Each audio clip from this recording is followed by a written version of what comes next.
තෙරුවන් සරණයි. ඔබ මේ සවන් දීමට සූදානම් වන්නේ පූජ්‍යපාද අලව්වේ අනෝමදස්සී ස්වාමීන් වහන්සේ සමග ශ්‍රාවක පිරිසක් පැවැත් වූ පෞද්ගලික සාකච්ඡාවක පටිගත කිරීමකටය. මෙය පෞද්ගලිකව පැවැත් වූ සාකච්ඡාවක් වුවද එහි සාකච්ඡා වන ධර්ම කරුණු ධර්මයේ සොයන බොහෝ දෙනාට ප්‍රයෝජනවත් වේ යන අදහසින් අන්තර්ජාලයට මුදා හැරෙන. එම නිසා මෙහි පටිගත කිරීමේ ගුණාත්මක භාවය ඇතුළු අනිකුත් නොවැදගත් කරුණු සඳහා අවධානය යොමු නොකර සූත්‍රයට හා විනයට ගලපා බලා ධර්ම කරුණු පමණක් උකහා ගැනීමට උත්සාහවත් වන ලෙස මෙත් සිතින් සිහිපත් කරමු. තෙරුවන් සරණයි. අර සාකච්ඡාවේ මම එව්වේ මම එක කිව්වනේ අර ඒක ලක්මාල්ට එහෙම තරංගට ඔක්කොටම හිතට වැදිලා තිබ්බ කේවලි ගානාසෙත් කිව්වේ කේවලි කියන විග්‍රහයයි ඊට පස්සේ අජ්ජත් බහිද්දා කියන කාරණාව පැහැදිලි කරපු එක ඊළඟට තාදී එහෙව් ස්වභාවය කේවලි තනිත්වය නැත්නම් හුදකලා කියන්නේ අර තනි කියන්නේ ඒකම කියන කාරණාව වගේනේ. එතකොට තාදී කේවලි කියන දෙකම නිර්වචනය කරන්නේ රහතන් වහන්සේට. එතකොට දැන් ඒක පිළිබඳව අර සාකච්ඡාවේදී මම පැහැදිලි කරේ දුරතාවයක් එක තමයි හැම එකක්ම කතා කරන්න තියෙන්නේ කියලා. සැපමනන් තියෙන්නේ සැපමනන් යෙදෙන්නේ සැප යෙදෙන්නේ නැහැ. සැපමනන් යෙදෙන්නේ සැප යෙදෙන්නේ නැහැ. දුකමනන් යෙදෙන්නේ දුක යෙදෙන්නේ නැහැ. මොකද සැප යෙදෙන්නේ සැප කියන කාරණාවක් කියන එක අර්ථාන්විත වෙන්නේ දුක එක්ක. දුක කියන කාරණාව අර්ථාන්විත වෙන්නේ සැප එක්ක. එතකොට එක කාරණාවක් කියන අර්ථයම අන්න එහෙව් ස්වභාවය කේවලිත්වය. එහෙව් ස්වභාවය කේවලිත්වය තාදී බව කේවලිත්වය. හැබැයි සැප කියලා අපි කතා කරන්න යොමු වෙන්නේ ඒ කියන්නේ මූලිකව කතා කරන්න යොමු වෙන්නෙම දුක එක. එතකොට ලෝකයට කියන්න සැප තුළ එහෙව් භාවය සැප කියන එකේ කේවලිත්වය කියන කාරණාවක් ලෝකෙට කියන්න වෙනවා. නැත්තම් එහෙව් භාවයට කේවලිත්වයට යොමු කරන්න බැරි වෙනවනේ. එතකොට සැප කියන එක මුලින්ම පැහැදිලි කරන්නේ නැත්නම් දුක කියන එක මුලින්ම පැහැදිලි කරන්නේ එහෙව් භාවයේ කේවලිත්වය කියන එකත් එක නෙමෙයි. සැප ඒ කේවලිත්වය එහෙව් භාවය කියන එක කතා කරන්න යොමු කරන්න වෙන්නේ සැප කියන කතාවක් එක්ක. සැප කියන කතාවක් යෙදෙන්නේ ලෝකයේ තුල එහෙව් භාවයකින් කේවලිත්වයකින් තොරව තාදී කේවලිත්වයකින් තොරව ලෝකයේ තුල දුක්ඛ කියන නිර්වචන එක්ක. එහෙම නැතුව කතා කරන්න බෑ කියන්න වෙන්නේ සැපක කේවලිත්වය. කියමන කියන්නේ සැප කියන කාරණාවේ තාදී භාෂා ඒකම යථාර්ථ තථාගත ඥානීය කියන කාරණාවත් ගත්තාම ඒකත් ඒ නිර්වචනය එනවා. සැප කියන එකේ යථාර්ථයේ හෙවීම. හැබැයි සැප කියන කාරණාව යථාර්ථයේ හෙවීම කියන කියමන තුලම ලෝකයට කියවිලා ඉවරයි හොයන්න යොමු වෙනකොට දුකක් එක කතා කරලා ඉවරයි. හැබැයි සැපේ යථාර්ථයේ හෙවීම කියන කාරණාව කතා කරනකොට සැපේ යථාර්ථයේ හෙවීම කියන කතාව කතා වෙන්නේ. මොකද හේතුව සැප කියන මැනීම එන්නේ නැහැ දුක කියන මැනීම කතාව නොවන නිසා. ඔන්න ඕක තමයි බුදුරයන් වහන්සේට ධර්ම දේශනා කරන්න මන්දෝ සාහිත්‍යයක්. මේක ලෝකෙට පනවන්නේ කොහොමද? මං කියප එක තේරෙන්නට ඇති. දැන් සැප කියන කාරණාවේ යථාදිත්ව නැත්නම් එහෙව් භාවය නැත්නම් යථාර්ථය කියන කාරණාව කියන්න යමු වෙන්නේ යථාර්ථ නොවන එකකින්. ඇයි සැප කියන කාරණාව දුකක් එක කතා කරලානේ යථාර්ථය කියන්නේ. එහෙනම් ලෝකයාට දීලා හෙවෙන වැඩ පිළිලක් ඉස්මතු කරන්නට වෙනවා. ඒ කියන්නේ සැප කියන කාරණාව කතා කරලා දුක කියන කාරණාවෙන් නැතුව හෙවෙන වැඩපිළිවෙලක් එන මාර්ග කෘත්‍යයක් ඉස්මතු වෙනවා. අන්න යෝනිසෝමනසිකාරය ප්‍රකට කරන හැටි. නැත්තම් කතා කරන්න බැරි වෙනවා. කියන්නේ ලෝකෙට මේක කියලා දෙන්න බැරි වෙනවා. කියලා දෙන්න විදිහක් නැහැ. ඒ විදිහක් නැත්තෙම කියලා දෙන්න යන්නේම බොරුවකින්. එතකොට දැන් මම අර නිතරම කියන සද්ධාරුචි යන සවාකාර පරිවිතක දිටිනිඥානකංශ වලට ගැලපෙන එකක් නෙමෙයි මේ බුදුරණවහන්සේ දුන්න විග්‍රහය. ඒ කරුණු පහට ගැලපෙන්නේ නැහැ. එතකොට ඒ කරුණු පහට ගැලපෙන්නේ නැහැ කියන කරුණෙන් ඉස්මතු වෙන්නෙම බුදුරණවහන්සේ දුන්න වැඩපිළිවෙල තුල තියෙන්නේ කියන්න යන කාරණාව ලෝකේ අඥානකමත් එක්ක කතා වෙන දෙයක්. ඒ කියන්න යන කාරණාව තහවුරු වෙන්නේ නැති වෙන වැඩපිළිවෙලක් ඇතුලෙන් හික්මේ වෙන්න යෝනිසෝමනසිකාරය කියන කරුණත් එක්ක ඇතුලෙන් හික්ම වෙන්න දුන්න එකක් තමයි බුදුරණවහන්සේ දුන්න ක්‍රමය. ඒතර කිසිදු විදිහකින් හිතලා අවසානයක් වෙන එකක් නෙමෙයි වෙන්නේ. සැප කියනක මම සැප කියන එක ගත්තේ උපමා උදාහරණයක් හැටියට අරගෙන. ඒක අර ලෝකේ පැත්තත් එක්ක කතා කරන්න පුළුවන් නිසා. එතකොට සැප කියන කාරණාව ඒ తాදී භාවය, එහෙව් භාවය ඒකම යථාර්ථය කියන්නේ ඒකනේ. ඒකම කියන කාරණාව හෙවීමේ කෘත්‍යයකට අදාළ වෙන්නේ. සැප කියලා කිව්ව ගමන් ඒකම නෙමෙයි. සැප කියලා ලෝකේ කිව්ව ගමන්ම ඒකම නෙමෙයි දුකත් එක්ක කතා කරේ. එහෙනම් සැප කියන කාරණාව ඒකම වෙන්න ක්‍රමයක් දෙන්නට වෙනවා. ඒ මුලින් දුන්නේ මුලාවක් එක්ක. ලෝකේ යෙදෙන කාරණාවක් එක්කනේ දුන්නේ. එහෙනම් ක්‍රමයක් ඉස්මතු වෙන්න ඕනේ. ඒ ක්‍රමයේ ඉස්මතු වෙච්ච තමයි සැප කියන කතාව යෙදෙන්නේ නැති යතහා භූත කියන නිර්වචනය ඉස්මතු වීමේදී අන්න తాදී එහෙව් භාවය යතහා භූත ඥානයේ නිරෝධයේ නිවීම කියන මේ නිර්වචන වලට ඉඩක් තියෙනවා. එතකන් ඉඩක් වෙන්නේ නැහැ. එතකොට මේකේ තව පැති ටිකක් තියෙනවා. දැන් අපි නිතරම කියන එකක්නේ සමුදය නිරෝධය කියන එක අවස්ථා දෙකකුත් නෙමෙයි. ඒ වගේම සමුදය නිරෝධය කියන කාරණාව එකක් කියන එකක් නෙමෙයි. දැන් මෙන්න මේක ටිකක් තේරුම් ගන්න පුළුවන්. මම අර ඒ සාකච්ඡාවේදී පැහැදිලි කරා අජ්ජත් වහිද්දා කියන එක තමයි සම්පූර්ණම මේ ද්වේතාවයේ දෙපැත්ත කියන එකේ සියුම්ම කාරණාව. අජ්ජත් වහිද්දා නිර්වචනය. අපි ඒකෙන් ගම්මුක සියුම්ම දෙයක් ඇත්තෙත් නෑ නැත්තෙත් නෑ. නැත්නම් නත්ති කිංචි. නත්ති කිංචි කියන නිර්වචනයක් ආවේ අත්ති කිංචි කියන එකත් එක්ක. ඇත්තෙත් නෑ නැත්තෙත් නෑ කියන නිර්වචනය ආවේ අන්න ඇත්තෙත් ඇති බව නැත්තෙත් නැති බව කියන කාරණාවත් එක්ක. තියෙනවායි නෑයි කියන කාරණාවත් එක්ක තමයි ඒ නිර්වචනය. එතකොට එහෙනම් ඒ කාරණාව එක්ක තමයි කියන්න තියෙන්නේ. ඒතර අජ්ජත් බහිද්දා දැන් අපි ගත්ත අජ්ජත් කියලා කියනකොට අජ්ජත්ය කතා වෙලා නැහැ. අජ්ජත්යම කතා වෙලා නැහැ. ඒ බවම කතා වෙලා නැහැ. එහෙව් බවම කතා වෙලා නැහැ. යථාර්ථයම කතා වෙලා නැහැ. මොකද අජ්ජත් කියනකොට බහිද්දා කතා වෙනවා. එහෙනම් අජ්ජත් කතා වෙන්නට ඕන නම් අජ්ජත්ය කියන කාරණාව කතා වෙන්නට ඕන නම් අජ්ජත්ය හොයන්නට යමු වෙන්නට ඕනේ. දැන් පනවලා කියන තැනදිම මේ වැරද්දක් එක කියන්නේ අජ්ජත්ය කියලා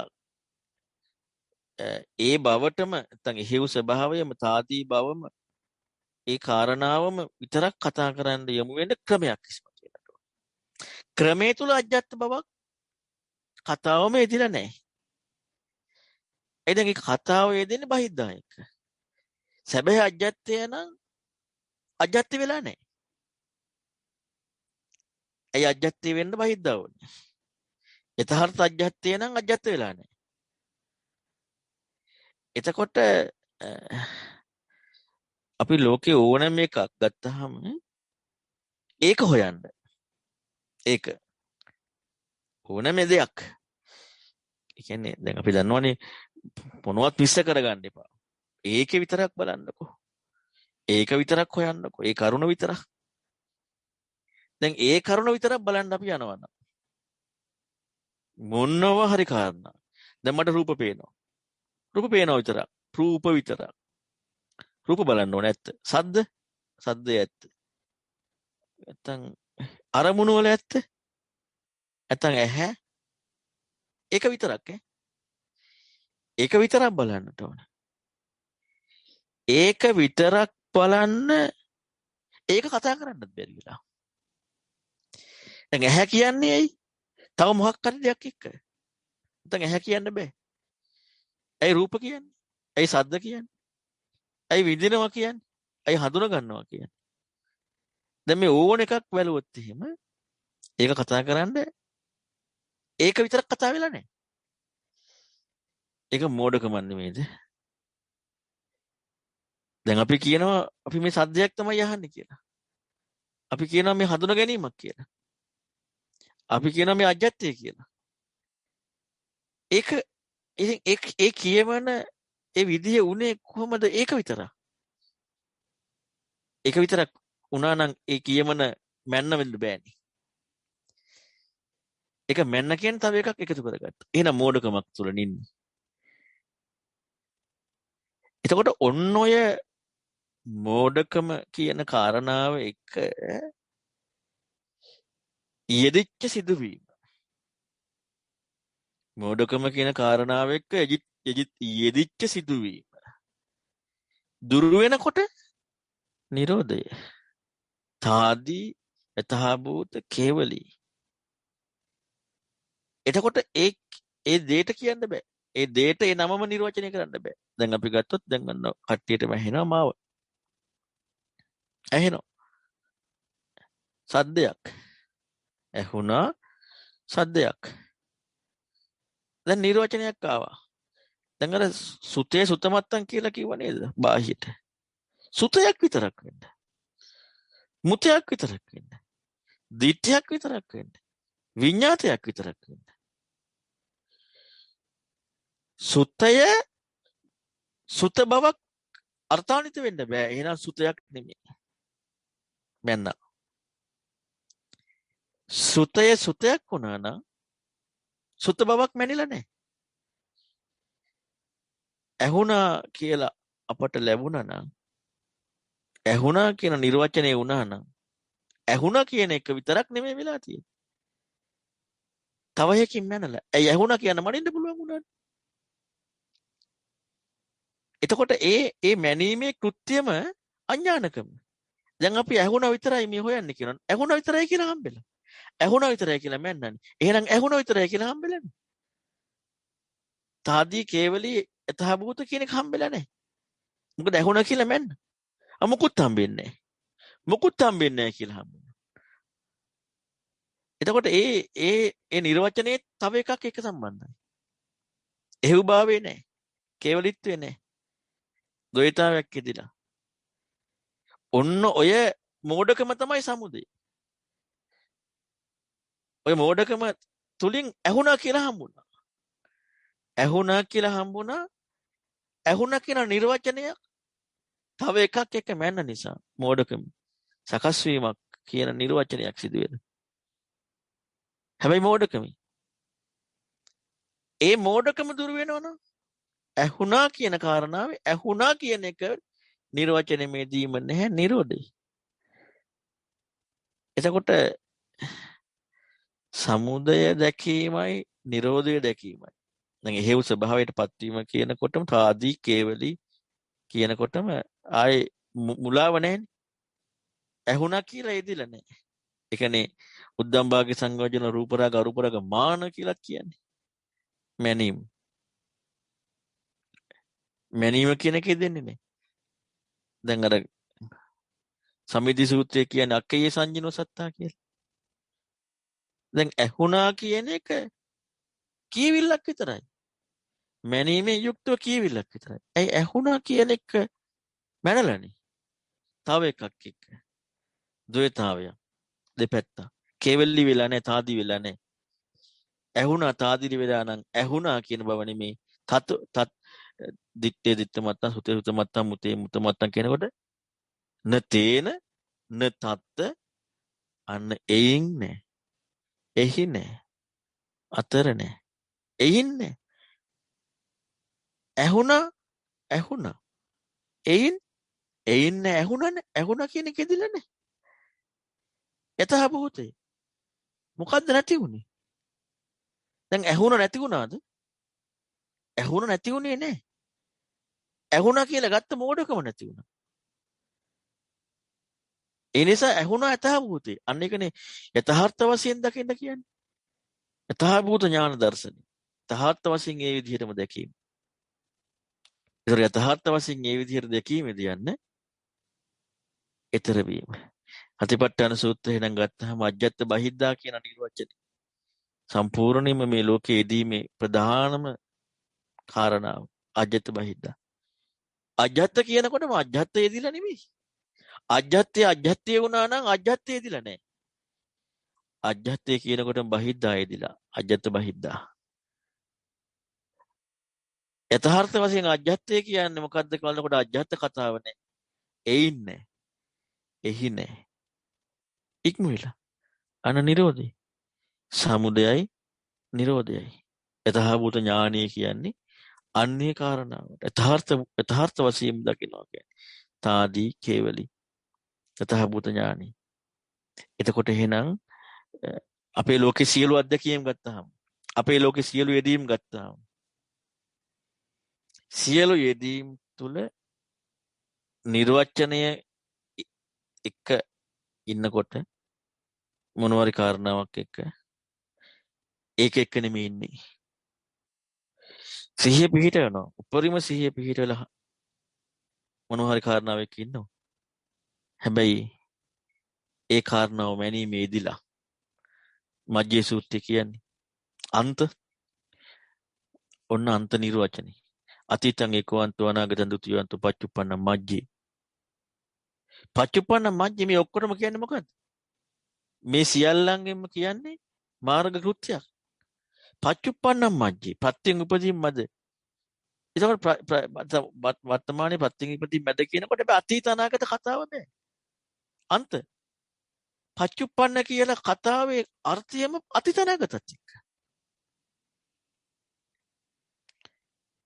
අතීත අනාගතත් එක්ක තමයි පච්චුප්පන්න කියන කතාවේ අර්ථයම. ඒකට පච්චුප්පන්න කියන කාරණාව පච්චුප්පන්න බව නම් පච්චුප්පන්න කියන නිර්වචනේ යෙදීමම ඉවරයි. නතේන එයින් නාම ඒකාන්තයක් රූප ඒකාන්තයක් විඥානීය මැද නාමයයි රූපයයි නම් කරන ස්වરૂප. එතකොට දැනගත්තා. දැන් දැනගත්තා කියන විඥානීය කියන එක ප්‍රඥාවේ පජානාති බවක් නේ. දැනගත්තා කියන නිර්වචනයක් යෙදුණා නම් දැනගත්තා කියන කෘත්‍යයේදීලා නැහැ. අන්න අනිදර්ශන විඥානය කියන්නේ. අන්න නියම විඥාන කෘත්‍ය. හැබැයි කතාව ඉවරයි. නිදර්ශන නැහැ. අනිදර්ශනයි. අනිදර්ශනයි කියන එක තමයි අර්ථාන්විත භාවය. විඥාන අනිදර්ශන. ඒ අර්ථය ඒක. මැන්නේ නැහැ මොකකින්වත්. ඒ මනින්න නැතුවනේ සැබෑම යථාභූතය කියන එක. අනිදර්ශනයි. අන්න මාර්ග කෘත්‍ය.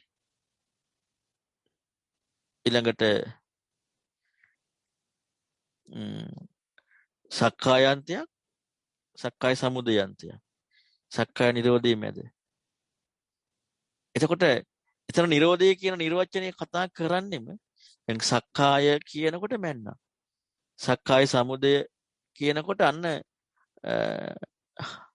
සක්කායක් හටගන්න. මොකද සක්කායයි සක්කාය සමුදයයි කියන මේ හැම එකක්ම තමයි ඥානනේ. යාට එතකොට ඇති වෙන දේ තමයි සක්කායයි සක්කාය සමුදයයි. ඥානෙන් යුක්ත මේ මෝඩ කෙනෙක් මේ මජ්ජේ සූත්‍රයේ නිර්වචනයේ අදාළ වෙන්නේ නැහැ මෝඩ කෙනෙකුට. ඥානයෙන් යුක්ත නිර්වචනයක් තියෙන්නේ. යෝභන්තේ විජිත්වාන මජ්ජේමන්තාන ලිප්පති. තම්බුරු මහා පුරුෂෝ සෝදසිබ්බනි මච්චක. ඊළඟට එතන කියන්නේ චක්කුං අජත්තිකානි ආයතනනි ඒකවන්තෝ බාහිර ආයතන දුතියවන්තෝ විඥාන මජ්ජේ තණ්හා සිබ්බනි තණ්හාවෙන් තස තස්සේ භව සබ්බේ නිබ්බත්‍ය ඔය විදිහට පැහැදිලි කරනවානේ. එතකින් පරිඥානාති පරිඥයන් පරිඥානාති අභිඥයන් අභිඥානාති කියලා. නුවණක් කාර්යයක් වැඩ. එහෙම යද්දි තමයි නිවන් දකින්නේ.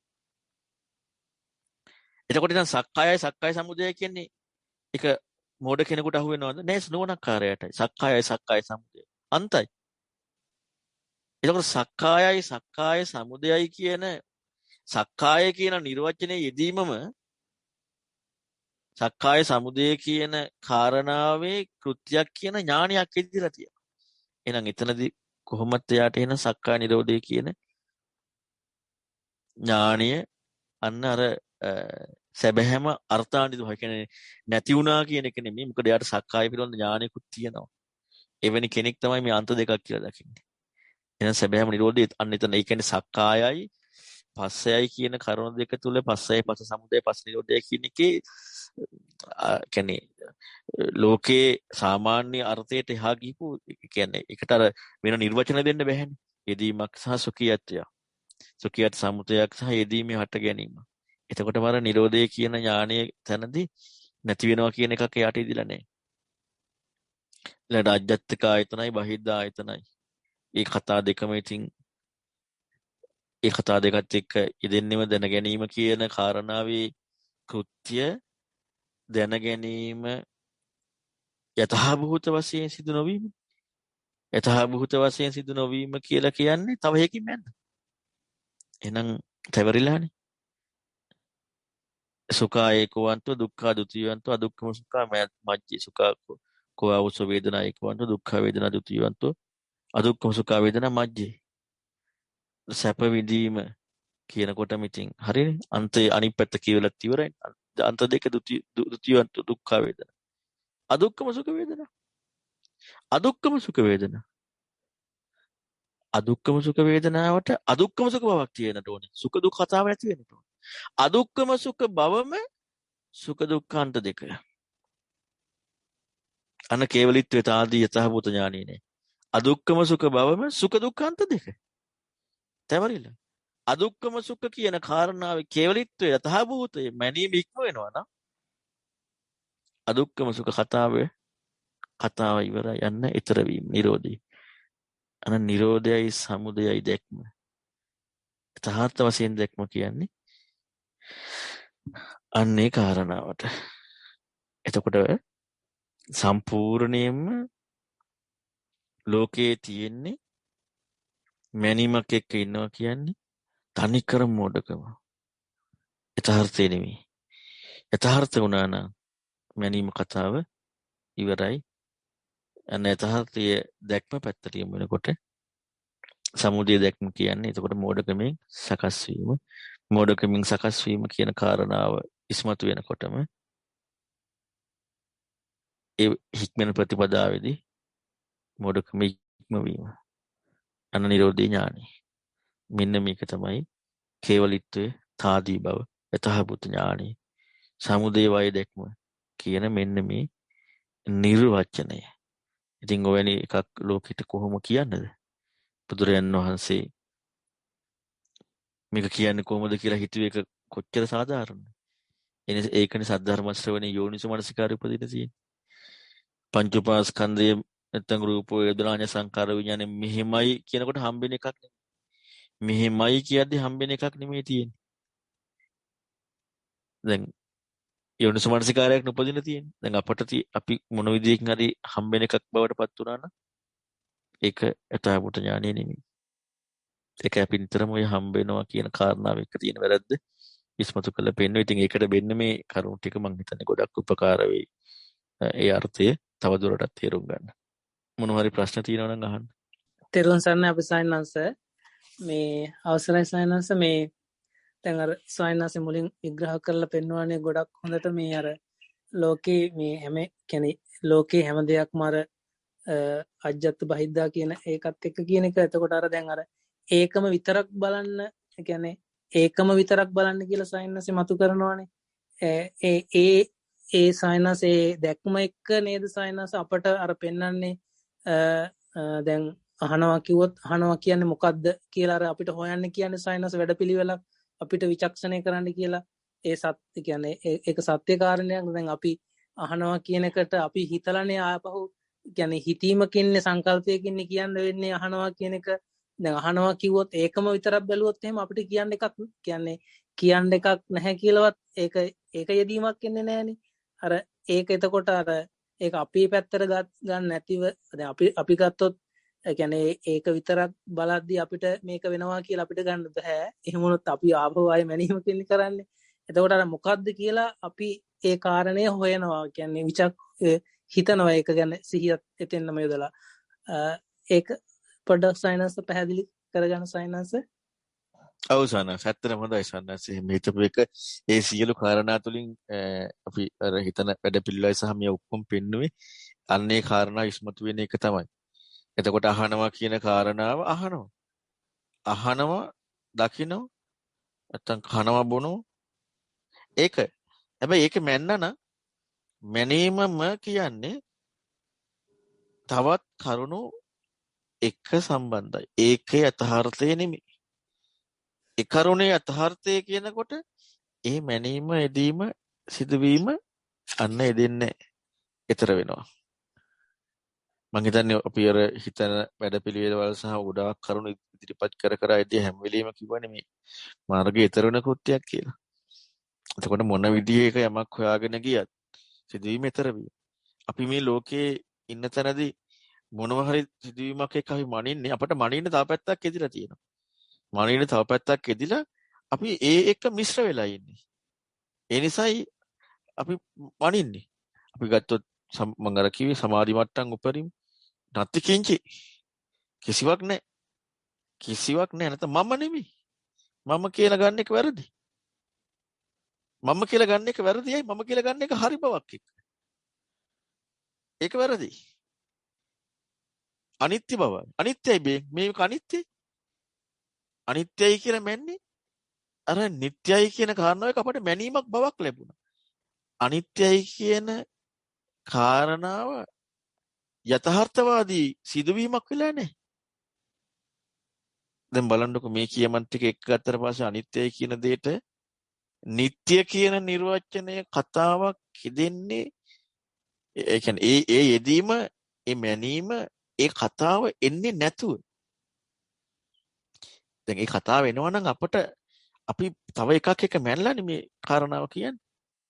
තව කරුණක් එක මැනලා. සැබෑම අනිත්‍ය ඥානයක්. සැබෑම අනාත්මේ ඥානයක්. ඥානය ලැබීමක් නෙමෙයි. මම හිතන්නේ අර ඒ උපසාකච්ඡාවේදී අර ඥානය කියන එක ගැනත් මම ලොකු විග්‍රහයක් කළා. සේක ඥානය කියන අර්ථාන්විත භාවය. එතකොට ඥානය කියන කාරණාව කිසිදු විදියකින් ලැබීමක් වෙන්නේ නැහැ. එහෙනම් ඒ හිතන්න කියපු කරුණ ඔක්කොගෙම තියෙන්නේ අන්න ඒ විදිහට ඒ කාරණාව. දැන් පහස දැනුණා, ඇහුණා. මේක මොකද්ද කියලා හොයන්න. දැන් ඔය බලන්න ඔය හෙවිල්ල යන්න අපට කොච්චර සිහිය නුවණ වීරිය තීව්‍රත්වයකට යොමු වෙන්න වෙනවද? ඔන්න ඕවා ටික ඉස්මතු කරලා ගන්න එක තමයි බුද්ධ කෘත්‍යය. අලුත් දෙයක් කියලානේ. අඥානකමින් අල්ලගෙන ඉන්න වැඩපිළිවෙල අන්න ඒක ඉක්මවන්නයි කියන්නේ. දැන් අඥානකමත් එක්ක පැවැත්මක් තියෙනවා නැද්ද? අඥානකමත් එක්ක පැවැත්ම. අඥානකමක් එක්ක අපිට මේ මැනීමක් සම්බන්ධ වෙලා තියෙනවා යම්කිසි කාරණාවක් එක්ක ඉන්නවා කියලා. ඒ කියනව කරනම් පැවැත්ම. අවිජ්ජාච භව තණ්හාච. අවිජ්ජා නීවරණන සත්තන තණ්හා සංයෝජනන සන්දහවිතං සංසාරිතං. ඒ සියල්ලක්ම ඉස්මතු වෙලා ඉන්නේ. ඉතින් ඒ නිසා අපිට අන්නේ හිතීම තමයි කරන්න තියෙන්නේ. ඉතින් ඔහොම හිතන කෙනෙක් එක්ක තමයි ප්‍රතිපදාව ඉස්මතු කරන්න පුළුවන්. තෙරුවන් සන්නස එහෙමයි. ඒතර සයන්නාස දැන් අපි අර ඒකම එක්ක අපි හොයනවනේ විචක්ෂණය කරනවනේ ඒකම එතකොට ඒකම අපි විචක්ෂණය කරද්දී අපිට අවශ්‍යතාවයක් කියන්නේ අපිට උවමනාවක් කියන අවශ්‍යතාවයක් නැහැ මේක අජ්ජත්ද බහිද්දද කියලා අපිට ආය අමුතුවෙන් වටහා ගන්න හරි අවබෝධ කරගන්න හරි කියලා එහෙම එකක් එන්නේ නැහැ. එහෙම එකක් එන්න අවශ්‍යතාවයක් නැහැ. ඒතර අපි ඉගෙන ගන්නවා සායනාසයේ වචන එක්ක අපි ඉගෙන ගන්නවා අජ්ජත් බහිද්දා කියලා.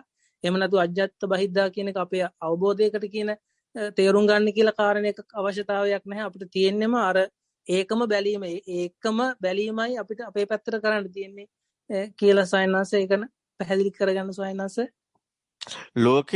ලෝකයේ ඉන්නේ මෝඩකමක් එක්ක ඉන්න කාරණාවකනේ තියෙන්නේ. එතකොට ලෝකයේ ඉද්දි ලෝකයාට ඇත්ත ලෝකේ ඉන්න තැනින් කියන්නට ඕන. බුදුරජාණන් වහන්සේ ධර්මයේ දේශනා කරේ යන්නේ එහෙමනේ. එතකොට එහෙනම් ඒ සියල්ලක්ම මොකද්ද? කියන එක. එච්චරයි. කියවිල්ල. අක්කේ සංජිනෝ සත්තා. දැන් යම් කිසි කෙනෙක් අවබෝධ කරා වුණ මහා තණ්හා සංකේතයට තියෙන මගේ ඥානයක් මේක අවබෝධ කරගත්තා. දැන් මගේ ඥානය කියලා ඉදිරිපත් කරනවා. ඒ ඉදිරිපත් කරන්න තියෙන්නේ දැන් ඉදිරිපත් කරනවා කියනකොටම ලෝකයේ කතාව ඉවරනේ. ඒ කතාවමනේ තියෙන්නේ. ඉතින් ලෝකයට ඉදිරිපත් කරන්නේ. ලෝකයට ඉදිරිපත් කරන ඒ පරියායේදී ඒ ඉදිරිපත් කිරීමේදී කිසිදු විදියකින් හැබැයි සද්ධා රුචි අනුසව ආකාර පරිවිතක්ක දිටිනින් ඥානක්ඛන්තිය läග ගන්න බෑ. අන්න ඒ läග නොගන්න විදිය තමයි ඉදිරිපත් වෙන්න ඕනේ. යමක භික්ෂුවකින් ඇහුවට පස්සේ සාරිපුත්‍ර ස්වාමීන් වහන්සේට ප්‍රශ්න ටික දැන් ඔබෙන් ඇහුවොත් එimhe කවුරුහරි මොකද දෙන උත්තරේ කියලා අහනවා. අර හික්මනට පිළිවෙල කියනවා. කියන්න පුළුවන්. කියවිල්ලක් විතරයි. කියවිල්ලක් විතරයි. එච්චරයි. හැබැයි යථාර්ථයේ දැක්ම තවත් මැනීමක් නෙමෙයි. ඒකයි ඊතර වීම කියන්නේ. එහෙනම් බලන්න මේකට කොච්චර වැඩපිළිවෙලක් ආධ්‍යාත්මය තුළ තියෙන්න ඕනද කියලා. මේවා හිතනකොට බුදුරජාන් වහන්සේ කියන්නේ හිතා ගන්නවා තියා කියන්න බෑ මේ කොහොමද මෙහිම වැඩපිළිවෙලක් කිව්වේ කියලා. අන්න ඒක තමයි සම්බුද්දයි කියන්නේ. එහෙමයි සයන්නාස ඒක හරි පුදුමයි සයන්නාස මේ ඒ කියන්නේ කවදාකවත් කොයි වෙලාවකවත් කොහොමත්වත් අර ඒක අල්ලන්න පුළුවන් කාරණයක් නෙවෙයි. දැන් අපි ඒක අපිට සයන්නාස එක්ක ඉගෙන ගන්න නිසා තමයි තේරෙන්නේ. ඒ කියන්නේ ඒක අල්ලන්න ගියොත් කියන්නේ අල්ලන්න බෑ කොහොමත්වත් නෑ. ඒ කියන්නේ අල්ලන්න විදියක් නෑ. අල්ලනවා කියන්නේ අපි සංකල්පයකින් කියන්නේ අපි මනීමකින් තමයි ඒක කරන්නේ. එතකොට අපිට මේ ධර්මයේ ඉගෙන ගැනීම කියන්නේ අර විචක්ෂණය කියලා යෙදෙන කාරණාව එක්ක මොකද්ද කියලා හොයන වැඩපිළිවෙල එක්ක ඒ ටිකේ වටිනාකම සයන්නාස ගොඩක් පින් සයන්නාස තෙරුවන් සරණයි සයන්නාස. තෙරුවන් සරණයි. සයන්නාස අවසරයි. මේ මහා සතිපට්ඨාන සූත්‍රයේ සයන්නාස මේ සූත්‍රයේ අර්ථය පැත්තට යන්නේ නැතුව සාමාන්‍ය විදිහට ගත්තොත් සයන්නාස මේ ඒ හැම පබ්බයකින්ම ඉස්මතු කරන්නේ සයන්නාස ගත්තොතින් අපේ ජීවිතේනේ. එතකොට අපේ ජීවිතේ පැවැත්මත් එක්ක කතා කරන කාරණයක් නේ සයන්නාස මේ සූත්‍රයේ මේ මාර්ගය කියන කාරණේ පොඩ්ඩක් අමතක කරලා කතා කරොත් සයන්නාස. එතකොට දැන් අපි එකකින් එක කාරණයක් විදිහට ගත්තොත් සයන්නාස අර ගච්ඡන්තෝවා ගච්ඡාමීති පජානාති කියන තැන වගේ ගත්තොත් සාමාන්‍ය ජීවිතයේ සංසිද්ධියක් සාමාන්‍ය කාරණයක් නේ සයන්නාස ඇවිදිනවා කියන එක. එතකොට දැන් ඔය කියපු සයන්නාසයේ අදහස් මතු කරපු කාරණයක් එක්ක සයන්නාස දැන් ඇවිදිනවා කියන කාරණය විතරක් ගත්තොතින් එතකොට සයන්නාස අපි හැම අවස්ථාවකම කියන්නේ මොකට හරි හේතුවක් වෙලා නේ සයන්නාස ඇවිදිනවා කියන කාරණය කතා කරන්න වෙන්නේ සයන්නාස. දැන් එහෙම ගත්තත් අර සති සම්පජාඤ්ඤයට අදාළ මහා සතිපට්ඨාන සූත්‍රය ගත්තත් ඉදිරියට යෑම පිටිපස්සට යෑම වටපිට බැලීම අකුලනවා දිගාරිනවා වේවා කනව බොනවා වේවා ඒ හැම කාරණයකම සයන්නාස අපේ හැබෑ ජීවිතේට භාග්‍යවතුන් වහන්සේ කතා කරලා තියෙන්නේ. හැබැයි සයන්නාස ඒ කියන්නේ ඒ පෙන්නලා දීලා තියෙන විදියට ගත්තට පස්සේ ඒ අර ඒ යෙදීම කියන තැනත් එක්ක බැලුවට පස්සේ සයන්නාස මේ හේතු වෙච්ච තැනම මානසික සංකල්පයක් දාගන්න වෙලා තියෙනවා දාන්න වෙනවා. එහෙම නැතුව සයන්නාස කතා කරනකොට කතා කරන්නත් බෑ ජීවත් වීමම හරි මේ හිස් දෙයක් කියන්නේ ඒක මහා බොරුවක මහා ප්‍රලාපයක මේ කියන්නේ බොරුවක් තහවුරු කරගෙන ජීවත් වෙනවා කියන හැඟීමක් ඇති වෙනවා සයන්නාස. එතනත් එක්ක සයන්නාස අවසරයි. ඔව් ඉතින් ඒක එහෙමම තමයි. දැන් ඇත්තටම දැන් ගච්ඡන්ත පජානාති කියන කාරණාවේ නිර්වචනය ගච්ඡන්ත හරි. ඇවිදිනවා කියලා දැනගන්නවා. හරියටම ඇවිදිනවා කියලා දැනගන්නවා. හරියටම දැනගන්නවා.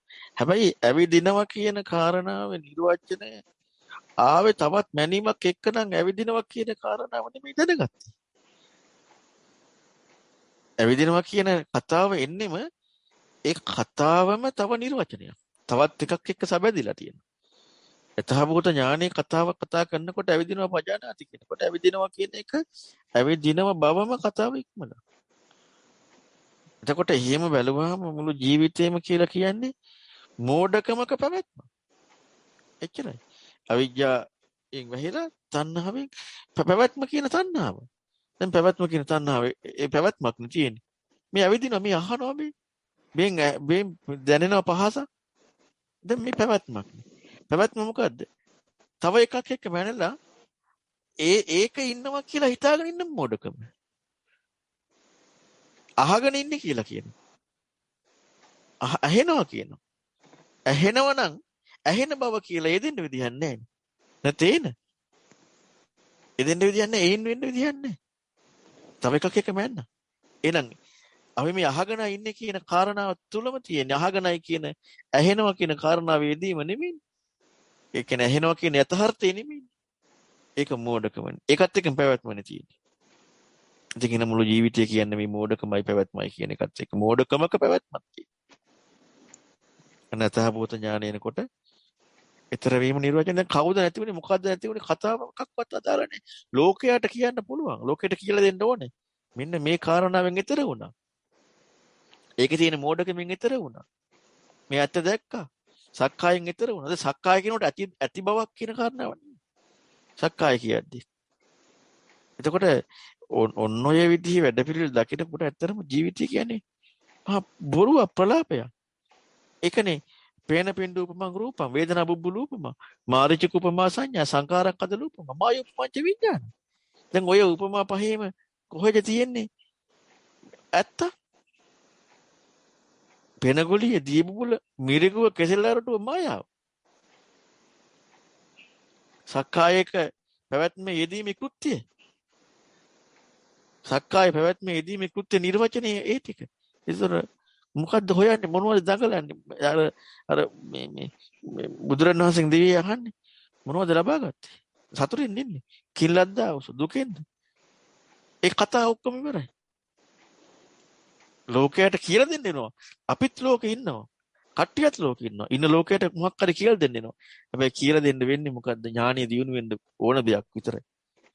එහෙම නැතු සද්ධාරුචි අනුසවාකාර පරිවිතක දිටි නිඥානක් තන්තුවට ගැලපෙන එකක් කතා වුණොත් ඒක දහමක් වෙන්නේ නැහැ. ඒක බුදුරුන්ගේ දහමක් වෙන්නේ නැහැ. ඒතර බලන්න එනම් මේ ලෝකයා කොච්චර ලෝකයේ එදීම බොරුව එකම ඉන්නව විතරක් නෙමෙයි. දහමක් කියලා ලෝකයාට කියලා දෙන කාරණාව තුළ බුදුරජාණන් වහන්සේගේ දහමයි මේ කියන්නේ කියන එක අර සද්ධාරුචි අනුසවාකාර පරිවිතක දිටි නිඥානක් අන්ති වලට ගැලපෙන එකක් කිව්වොත් සද්ධම්ම සම්මෝහ සූත්‍රයේ තියෙන ක්‍රමයට ශාසනය විනාශ කරන අයෝ නෙමෙයි. ශාසනය විනාශ කරන අයෝ. තවත් මැනීමකට ඉඩක් දීලා. මොනවාකින් හරි මැනීමකට ඉඩක් දීලා. ඉතින් අන්න එක ඉක්මන එකයි ප්‍රතිපදාව. එහෙමයි සයින්හන්ස එහෙමයි. සයින්හන්ස අර අට්ඨදීප වගේ සූත්‍රවල තියෙනුනේ සයින්හන්ස සුතයක් එක්ක සයින්හන්ස අපරිත්තස්සං සුඛං විහෙරති සුඛං විහාරං වික්ඛු තදංග නිබ්බුතෝ විවුච්චති කියන සයින්හන්ස ස්වාමින්වහන්සේ මේ කාරණය කියන්නේ මුලින්ම ආරම්භයේදී අර සැප කියන කාරණයක් එක්ක කතා කරලා ඒ වගේ විවරණය කරන නොදෙන්න එහෙව් වූ ස්වභාවය ගැන සැපයත් එක්ක වගේ සයින්හන්ස ඇත්තටම මේ හරිම වැරදි තැනකට ගිහිලා නතර වෙන්න තිබුණ සයින්හන්ස. එතකොට සැපය කියන කාරණේ කොයිතරම් වටිනවද? ඒ කියන්නේ විග්‍රහය සයින්හන්ස ඔය විදිහට නිරාකූල නොවුන නම් තවත් තැනක ගිහිලා ප්‍රණීත තැනක නතර වීමක් කියලා හැඟුණ සයින්හන්ස. ඒක ඇත්ත. ලෝකයේ තියෙන්නේ ඒ හැම වෙලෙම සුඛකාමානි භූතානි ලෝකේ නිර්වචනය. කොහෙන් හරි ගිහිලා තවත් දැක් ගැනීමමයි. අපි සක්කාය කියත් ලැබෙන අම්මට ලැබෙන සක්කායක් එක්ක යමින් ඊළඟට මේ හැම එකක් එක්කම කරන්නේ තනිකර බොරුවක්. ඒ බොරුව අඥානකමත් එක්ක බොරුවේ පැවැත්මක් තියෙනවා. බොරුවේ පැවැත්මක් තියෙනවා. අඥානකම නිසා බොරුවේ පැවැත්මක් තියෙනවා. අඥානකමයි පවත්තන්නේ. ඒකනේ ආශ්‍රව අවිජ්ජාශ්‍රව භව ආශ්‍රව. ආශ්‍රව ක්‍රියාකාරීත්වය අවිජ්ජාශ්‍රව භව ආශ්‍රව. දැන් මේ කෘත්‍යයක් ජීවිතය කියන්නේ. ඉතින් එහෙම බැලුවහම සද්ධම්මෝ පරම දුර්ලභ. ධර්මයේ කියන එක පරම දුර්ලභයි. මේ ලෝකයාගේ තියෙන තනිකරම ධර්මයේ කියලා මොකද්ද වෙන පුහුමාන්නකින් කරන වැඩ පිළිලක් විතරයි. එහෙමයි සයින්හන්ස තා කාරණයක් දැනගන්න සයින්හන්ස මහා බෝධිසත්වයන් වහන්සේ සයින්හන්ස ජරා මරණත් එක්ක සමුදයෝ කියලා හොයාගෙන ගියානේ සයින්හන්ස. එතකොට සමුදයෝ කියලා එවීමේ යෙදුණු සයින්හන්ස දැන් අර අපි කතා කරොත් යාර යෙදීම ප්‍රകൃතියක් එක්ක මම අදහස් කරේ සයින්හන්ස ප්‍රകൃතියක් තියෙනවා කියන අදහසින් නෙමෙයි එතෙන්ටම යොමු වෙලා සෙවීම කියන අදහසද සයින්හන්ස අවසරයි. ඒ කරුණම ඉව ජරාව මරණය මොකද්ද? බීයෙන් හටගත්තා. සමුදය කියලා ඥානියව. දැන් ඒකනේ හොයන්න තියෙන්නේ. ජරා මරණනේ හොයන්න තියෙන්නේ. ජරා මරණ කියනකොට ජරා මරණ නිර්වචනයේ කියන කාරණාව කෘත්‍යම ජරා මරණ කියන අර්ථාන්විත භාවය නෙමෙයිනේ. ජරා මරණේ ඥානයක් ආවනම් ජරා මරණ සමුදය නිරෝධයේ මග්ගේ ඥාන. එතකොට එහෙනම් ජරා මරණ කියන ඥානයේ ඒ කරුණම හෙවීම කියන්නේම ඒ මැනීම ඒ බව එහෙව් බව ඒ කියන්නේ ඒ ස්වභාවය කියන කතාවම එන්නේ නෑ. මොකද තව කතාවක ඉන්නේ කතාවේ. අන්නේ යථාර්ථය කියනකොට මොකද්ද? නිරෝධේ ඥාන. අන්න අඥානකම දුරු වේ. අපි අර පුනා ඔය හැම එකම පැහැදිලි කරේ. කණ්ඩිච්චම් පාලිච්චම් වලිච්චත ආයිනෝ සංඥා නිත්‍යානම් පරිපාකෝයන් උච්චති බික්කවේ ජරා. මේ නිර්වචනේ. මේක හොයන්න තියෙන්නේ. ඒක තව එකකින් මනින්නේ නැතුව. දැන් අපි තව එකකින් මැනලා අත්දකින් ලෝකයක් එක්ක කොටු කරගන්න. අපි ඒක ජරාව කියනවා. ඒක මානසික හිතරුවක් විතරයි. එතකොට එහෙනම් ඔය පටිසමුපාදයේ කියන කාරණාව තුළ අංග තුළ පටිසම්පද අංග තුළ තියෙන 12 විග්‍රහ බැලුවහම ওই 12ෙම නිර්වචනීය යථාර්ථවාදී බව කතා කරන්න ගියොත් ඥානයක් නේ තියෙන්නේ. තව එකක් එක මනින්න නැතුව. නැත්නම් තව එකක් එක මැනලානේ තියෙන්නේ. කොහෙද මේ ඥානියක්? එහි ඥානයක් ආවනම් නැතේන. අපි තවත් එක මනිනවා. අවසරයි සයින්හන්ස දැන් සයින්හන්ස අර කේවලීත්වය ඊට පස්සේ එහෙව් ස්වභාවය යථාභූතය වගේ වචනත් එක්ක සයින්හන්සේ අර්ථකථනය කරා වගේමද සයින්හන්ස අර අදිමුත්ත තේරගාථාවේ සුද්ධං ධම්ම සමුප්පාදං සුද්ධං සංඛාර සම්පතින් කියන තැන පස්සන්තස්ස යථා භූතං නබයං හොති ගාමිනී කියන ඒ ගාථාවත් එක්ක සයින්හන්ස අර සුද්ධං ධම්ම සමුප්පාදං එතන සුද්ධ ධම්ම කියලා වචනයක් භාවිත කරනවා. එතනත් සයින්හන්ස සමුප්පාද කියන මන හට ගැනීම මන ඉක්ැත්ම කියන වචනේ පාවිච්චි කරනවා. සුද්ධං සංඛාර සම්පතින් ශුද්ධ වූ නැත්නම් හොඳ සංස්කාර සම්පතියක් කියලා භාවිත කරන වචනය පස්සන්තස්ස යථාභූතං දකින්නාට යථාභූතය කියලා භාවිත කරන සයින්හන්ස. එතෙන්දිත් ඔය සුද්ධං ධම්ම කියලා කියන්නේ ඔය කේවලීත්වය වගේ වචනයක්මද සයින්හන්ස එතන පැහැදිලි කරන්නේ. එතන දැන් මේ ලෝකයට කියන එකක්. එතකොට සුද්ධං ධම්ම සමුප්පාදං සුද්ධං සංඛාර සම්පතින් කියන මේ කරුණ ටිකත් එක්ක ගත්තාට පස්සේ පිටට ඇහෙන නිර්වචනයත් එක්ක කරන්නේ ගන්න තියෙන්නේ. එතකොට යාලගේ තියෙන කාරණා නැත්නම් අහගෙන ඉන්න කෙනාගේ ස්වභාවයදී සකස් වීම කියන නිර්වචනය පිළිබඳව වැටහීමක් තියෙන්න ඕනේ. එතකොට එහෙනම් එතන නිරෝධයයි කියන්නේ ඇත්තටම සමුදය නිරෝධය කියන නිර්වචනය තමයි. හැබැයි සමුදය කියන කාරණාවේදී අර සංඛාර කියන කාරණාවට අර්ථයක් ඉදලා තියෙනවා. එතකොට දැන් සංඛාර කියනකොට අපිට යම්කිසි ඒත් මැනීමකින් සංඛාර බවක් හම්බුනා නම් ඒ කාරණාවේ දෙන්නේ නැහැ. එතකොට දැන් අදිමුතු ස්වාමීන් වහන්සේගේ පැත්තෙන් ඉඳලාම ගත්තට පස්සේ ලෝකයට කියන්න ඕන නිර්වචනය. එච්චරයි. කියවිල්ලක් ඒකයි. දැන් ලෝකයට කියන්න ඕනේ කියවිල්ල. එතකොට අපි ගත්තොත් එහෙම දැන් කේවලී තාදී කියන කරුණු පවා ලෝකයේ තියෙන වචනත් එක්ක කියන්න පුළුවන් කියවිල්ල. ඒ වගේම තමයි සුද්ධං ධම්ම සමුප්පාදං කියන කාරණාවත් ඊටම අර්ථාන්විත දෙයක් තමයි. ඒකත් කියවිල්ල. එහෙම නැතුව සුද්ධ වූ කාරණාව තාදී වූ කේවලී වූ කියන එකට ඒ කියන්නේ ඒක මැනීමකින් තොරව කියන්න බෑනේ. ඒ කීමත් මැනීමකින්මයි කියන්නේ. එහෙනම් ඒ කීමම කීමක් විතරයි. ලෝකේ ඉන්න අයට කීමක්. මොකද එයාලට ඒක හොයන්න යමු වෙන්න. එහෙම නැත්තම් අන්න නිවුණා. එච්චරයි. නිබ්බාණං සංඝහං ගච්ඡති. එච්චරයි අර්ථය. ඒකත් කීමක් ඇත්තටම. ඒකත් කීමක්. නමුත් ඒ බලන්න එතකොට මේ ලෝකේ කොහොමද බුදුරණවහන්සේ මේ ධර්මයේ කිව්වේ? ඒක තමයි අසාමාන්‍යකම. ඉතින් ඒක නිසා මේ මොන විදියකට කතා කරන්න ගියත් අපි ලෝකෙට කියන එකක් විතරයි. ඒ ඔක්කොම අක්කේ සංජිනව සත්‍ය කියන කීවිල්ල ඉදිරිපත් කිරීමක් තියෙනවා.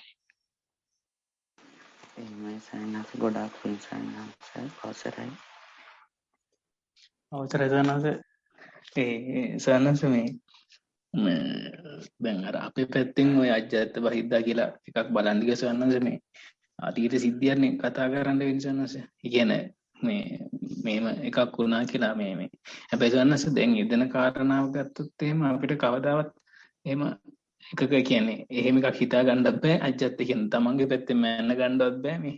එතකොට සයන්ස් කොහොමද එතනදී අර මේ බාහිරට මේ කියන්නේ මේ අර සයන්ස් අර පෙන්ලා දුන්න දෙවෙනි පාර්ශවයක් කියන කාරණාව වෙන තැනදී කියන්නේ එතකොට කියන්නේ ඇහෙන කාරණාව තමන්ගේ පැත්තෙන් මනින්න බැරි විදිහක් වෙන්න ඕනේද? ඒ වගේ අදහසක් අවසානන්ස පොඩ්ඩක් ඒක පැහැදිලි කරලා දෙන්න. මේ අවසර සයන්ස්. ඔව් ඉතින් කොහොමත් ඒ පැත්ත යෙදෙන්නේ නැහැ. දැන් තමන්ගේ පැත්ත කියන කතාව යෙදෙන සැනම තියෙන්නේ මැනීමක් කියන එකනේ. එතකොට මැනීම කියන නිර්වචනය ඉඳ නැහැ. දැන් සක්කාය දිට්ඨිය කියන කොටත් සුඛියච දැක්මක්. එතකොට අපට මේ ලෝකයේ පිළිබඳව තියෙන්නේ මිම්මක් එක්ක මනින කෝණයක රිංග ගැනීමක්. ඒ දැක්මත් එක්ක ඉන්නවා ඒක හරි කියලා. එතකොට ඒ රූප වේදනා සංඥා සංකාර විඥාන ඔය කරුණොත් එක්කනේ. ඔය කරුණොත් එක්ක අල්ලගෙන මොකද වෙන්නේ? අන්න අර මැනීමක හරි කියලා ගන්නවා. එතකොට ඒ දැක්මත් එක්ක ජීවිතය ගත කරනවා. එතකොට දැන් ඔය දැක්ම ඔය ඒ කරුණ වෙන් වශයෙන් හොයාගෙන යන තැනදී ඒ කාරණාව ඒ විදිහටම දකින්න තැනදී කොහෙද ඒ මැනීමකට ඉඩක් එන්නේ? එතකොට මේ මැනීමකට ඉඩක් එන්නේ නැහැ. එතකොට දැන් කොහෙද හිටියේ මම මොනමවද නැති වුනේ? ඒ කතාව අදාළ නැහැ. දැන් අපට මගේ මැනීමක් මගේ නිර්වචනයක් කියන කාරණාව අපට ඉස්මතු වෙන්නෙම අධ්‍යක්ෂින් ලෝකයයි මමයි කියලා දෙකක් එදිලා තියෙනවා. දැන් එහෙම එදිනුන හැරයි තමයි මම කියන කාරණාව අයින් වෙන එකක් කතා කරන්න තියෙන්නේ. අධ්‍යක්ෂින් ලෝකයයි මමයි. දැන් යෙදිච්ච කාරණාවක් යථාර්ථය හොයාගෙන යද්දී අධ්‍යක්ෂින් ලෝකේ මමයි කියන කතාව ඉවරයි. හොයාගෙන යනකොට මොකද වෙන්නේ? කවුද අත්විඳින්නේ? ඒ කතාව ඔක්කොම නිශ්චලයි. කතා එකකටවත් ඉඩක් නැති වෙලා යනවා. අන්න එතකොට මම නැති වුණා මම ඉන්නවා. මේ මුලාවෙන් මම කියලා ගත්තා. දැන් නෑ. ඒ කතා එකක්වත් නෑ. සියල්ලක්ම ඉක්ම වෙනවා. අපිට තියෙනවා යෙදීමත් එක්ක ලැබෙන අත්දැකීමට අමතරව ඒක ලබන්නේ මම අන්න ආත්මන් කියන ධර්ම බ්‍රාහ්මණයන්ගේ ධර්මයේ ඒ ධර්මයේ එක්ක යොමු වෙච්ච ගතියනේ ලෝකේ තියෙන්නේ. ආත්මන් කියන දෙයක් තියෙනවා. අර මේ වේදේ තියෙන්නේ අසකරණ ආශි දිවකයට පිළිසරණ මනස. මනසට පිළිසරණ බුද්ධිය. බුද්ධියට පිළිසරණ ආත්මය. දැන් මේ වැටහීමෙන් යුක්ත ආත්මයක් තියෙනවා. මොන විදිහකින් කතා කරගෙන ගියත් වැටහීමෙන් යුක්ත ආත්මයක් තියෙනවා. සමාඩ සමත්වයක් තියෙනවා. ඒතකොට මොකද්ද? අන්න වේදේ තියෙන බ්‍රාහ්මණ ධර්මයේ. හැබැයි අර හොයන ක්‍රමේ තුලදී හිටියද මම නැති වුණාද මම නැද්ද මම ඉන්නවද මම? ඒ කතාව ඔක්කොම ඉවරයි. ඒතකොට අධ්‍යක්ෂින් ලෝකයේ ආත්ම කියන තමා කියන මම කියන එදීමේ නිර්වචනයේ කතාව ඉවරයි. ඒ කතාවක් නෑචරයි. ප්‍රශ්නයක් එදෙන්න කතාවක් වෙන්නේ නෑ. එතකන් ආත්මන්ට ලැබිච්ච බුද්ධියක් තියෙනවා. තමාට ලැබිච්ච බුද්ධියක් තියෙනවා. ඒකයි ලෝකයා හිතාගෙන ඉන්නේ අවබෝධය කියලා. ඒක තමාට ලැබිච්ච වැටහීම. එහෙනම් ශ්‍රේෂ්ඨ වෙන්නේ මොකද්ද? ආත්මන් ශ්‍රේෂ්ඨයි. අන්න ඔතෙන්ද ඉඩ එන්නෙම අර විදිහටම යථාර්ථ වශයෙන්ම ඒ ස්වභාවය හොයන්න යමු නොවීම කියන කාරණාවත් එක්ක.